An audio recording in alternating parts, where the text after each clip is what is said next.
What we're looking at in this video is something called secondary storage. And first of all, we'll look at the general computer system that we have. So we've got a central processing unit, a CPU, which processes our data. And immediately next to that, we've got some cache, which is some very fast memory, which is directly next to the CPU. We've then got some relatively fast memory, so slower than cache, but still relatively fast, called random access memory, or RAM. And the problem with both RAM and cache is that they are volatile memories. So if we turn the computer off, they will lose what they are storing, which means they're volatile.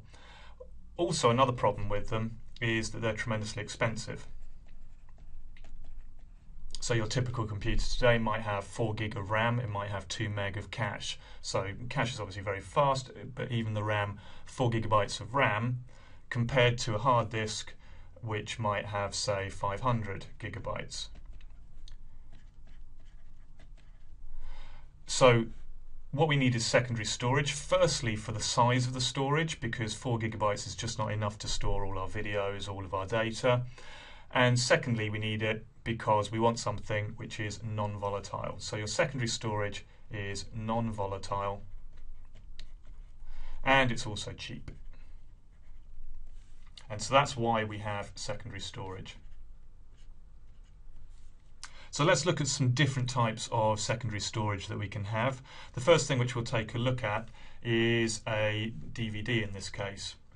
So DVD, digital versatile disc, and this obviously spins on a platter, and the important thing is that it's a laser reading it. So this laser here reads the disc which is above it and sees and detects what the reflections are as to whether there's a bit on or a bit off. And a DVD is an example of an optical storage device.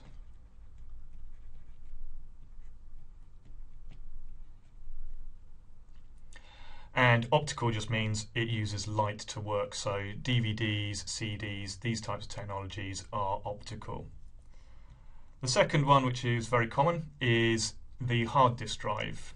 And you may have seen these as external drives with some plastic, small plastic caddy around inside your computer. They will look more like this. And when you take this top off here, you will find there's a platter and a drive head. And the technology itself works by magnetism. So what we're looking at is a magnetic storage device. And so all of this disk platter here is all magnetic. And this drive head here will detect to see what the magnetic field is directly underneath it. In other words, is it an on or off state, or is it north or south as to being on or off? So that's a magnetic storage device, and there's other storage devices like disks, floppy disks, that kind of thing, which use magnetism. And the final one is, this example here is USB storage, and it's also called solid state.